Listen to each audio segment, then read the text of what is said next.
Habiba Malik from India.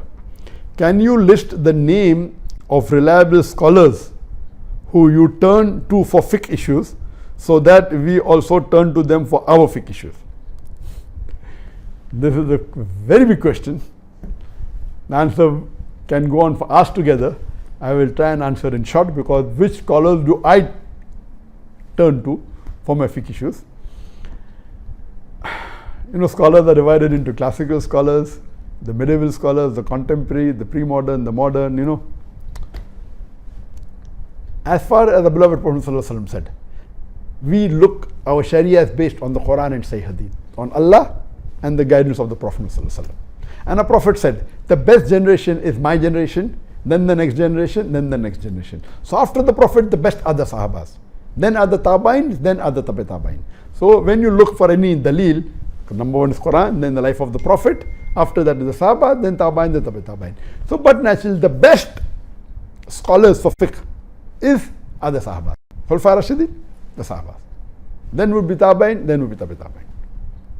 So when you look at what was their opinion, and there were differences in opinion among the Sahabas. And then we see the Sahabas, then we see which some Sahabas were specialized more in the Quran, some in other aspects, some in Mirat, different.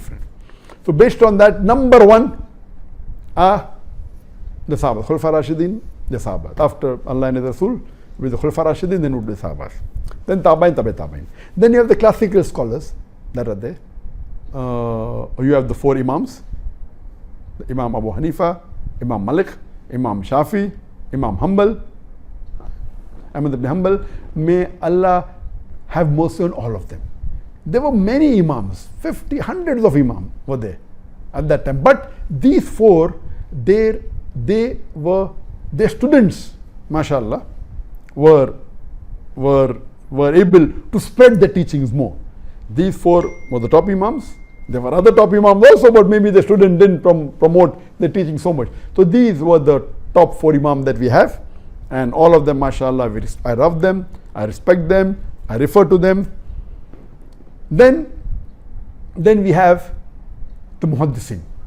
Imam Ahmad ibn Hanbal was a Muhaddis, Imam Malik was there. But then we have Imam Bukhari, we have Imam Muslim, then Abu Dawud, then Tirmidhi, then Nasai, Ibn Majah, all these, they were scholars.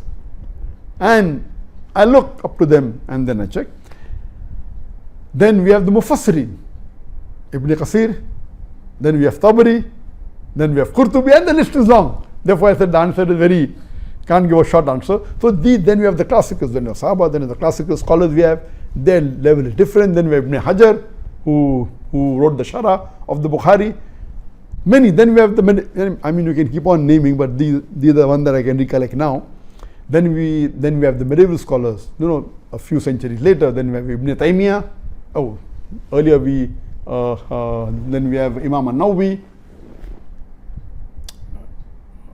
Then we have, after a few hundred years, we have Ibn Taymiyyah, mashallah, a great scholar. Then Imam Ibn Jawzi, several. Then coming down the line, we have the recent scholars. You call them contemporary scholars, or you call them the modern scholars. I have divided this into two levels, in two parts. One, which were the few decades earlier and are not living any longer, and one which are living. In between there are many other scholars I did not name, but what I could recollect. In those scholars, in the recent few decades but are not living, I would appreciate and I look forward is the Sheikh Ibn Uthaymeen, the Sheikh Nasruddin Albani, Sheikh bin Baz, and unfortunately these three great scholars of our time, when we started doing Dawah earlier, they expired within a span of few years, in the late 90s or the early 2000s. And after that, at that time, that I believe one of the best scholars living that time was Abdullah ibn Jibreen, Sheikh Abdullah ibn Jibreen. Again, he's from Riyadh, and I met him several times, and whenever I had any problems, I had to go to him and look forward to his reply. At that time, he was one of the best living scholars. And Allah also lifted him, mashallah, and may Allah grant Jannah to all these scholars who I have mentioned. May Allah's mercy be on all of them, rahimahullah.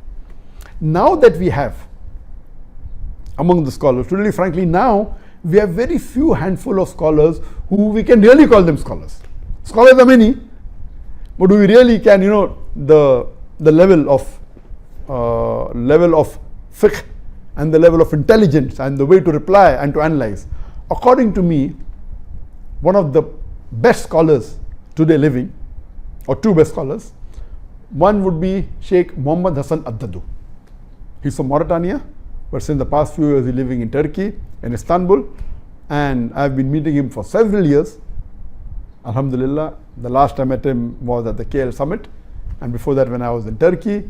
He is one of the best living Islamic scholars in the world, as well as Sheikh Abdul Aziz At-Turaifi.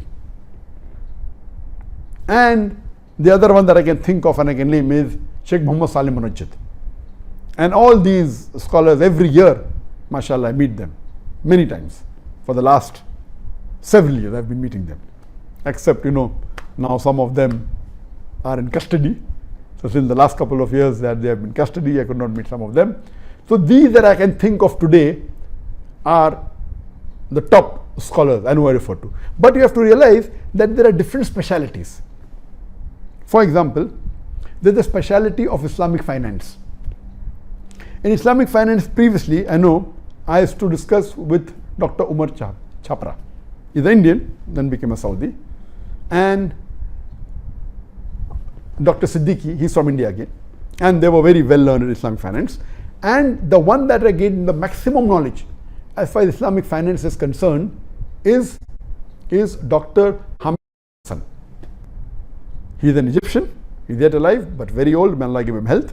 And later on, he spent many years in Pakistan, and he was the founder of the Islamic University in Islamabad in Pakistan.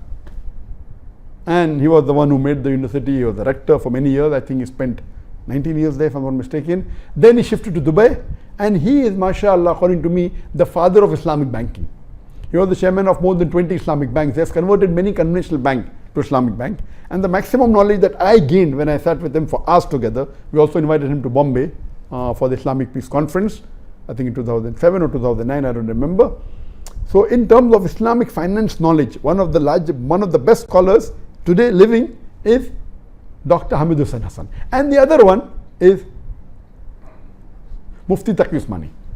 MashaAllah, Maulana Mufti Taqi Usmani is also a great scholar. These two scholars are one of the highest in the field of Islamic finance. He's from Pakistan, and I met him a couple of times when he came to Malaysia. MashaAllah, he has great knowledge. And what we find that in finance, the Hanafi fuqaha, the Hanafi scholars have done more advanced research on Islamic finance as compared to others. So each one has its speciality. So in finance but natural, I would believe more in Mufti Taqi Usmani or Dr. Hamid Hussain Hassan than Sheikh Dadu, because that is their speciality. Each field, like in Lugha, according to me, one of the best person, according to me, is Dr. Fa Abdurrahim. Dr. Fa Abdurrahim, originally an Indian, then shifted to Saudi Arabia, and he was the head of the Lugha department in the starting when Lugha department for non-Arab started in the Islamic University of Medina. And when I tried to find which is the best teacher I can learn with, someone told me it is Fa Abdurrahim. I said, how will this person give me time? So I went there, and I was shocked. He said, I was there. The lecture you gave a few weeks back in Medina, I was there sitting in the first row. So mashallah, he agreed to give me 5 hours every day, and we were supposed to spend 6 months. So that's the time I took out my Iqama, my Saudi resident permit in the year 1997. And unfortunately, I could spend hardly about 3.5 weeks with him. There was an important issue in India, I had to go back. So for 3 weeks, mashallah, I sat with him 5 hours a day, immediately after the Zohar Salah up to the end of Maghrib. Just before Maghrib, spent about 4 or 5 hours every day, and there I learned. He was one of my first few teachers, mashallah. And the knowledge he knows about 70 to 20 languages. The fluency he has, mashallah. And then the other person I studied who's also great in the hadith is Dr. Ziaur Rahman Azmi. Dr. Ziaur Rahman Azmi again is an Indian. You'll be shocked to know he was a Hindu. Then he migrated to Saudi Arabia. He did his master's, he did bachelor's, master's, PhD, he became the dean of the Hadith department in Islamic University of Medina.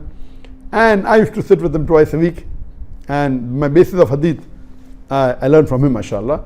He's a great scholar. And he has compiled, after he retired, in the past, he spent about 18 years in compiling all the Sahih Hadith in one volume. And that was my desire when I used to speak in lectures, the Quran and Sahih Hadith. Now, where is the Sahih Hadith? Yeah, Bukhari, Muslim, but that's not all. So what he did, he spent about 15 to 20 years and compiled all the Sahih in one volume and called it Jami Kamil. And that's printed in 12 volumes. There's a Mukhtasar version of it, which is in 5 volumes, and we are translating it into English. And you know, when I say Quran and Islam, all, even if not 100%, you can easily claim that more than 95% of the Sahih Hadith are there. And then this Hadith is also then Bukhari, chapter number so and so, volume number so and so, also then Muslim, also then Abu Dawud. So all the Sahih Hadith you can find in that. So there are other scholars in the field of science, is there, like Dr. Musleh, he specialized in science. Then you Abdul Majid Asindani in science. So there are various, in terms of fiqh issues, as I told you, that there are many scholars, there are other scholars also. There are many, like Sheikh Saad Nasr al-Shetri, he's also a great scholar. But the one that I really appreciate amongst all of them is Sheikh Muhammad Hassan al-Dadu, Sheikh Abdullah al-Tarifi, and Sheikh Muhammad Saleh al-Munajjid. And what Sheikh Muhammad Saleh al-Munajjid has done, that mashallah, he has his own website, Islam Q&A, which is the most popular Islamic website in the world and most popular site for fatwa. If you have any questions, the best answer you can get is go to Islam Q&A. It's in 14 languages. Hope this answer is in short. It's a very short answer. You can elaborate for us together on this.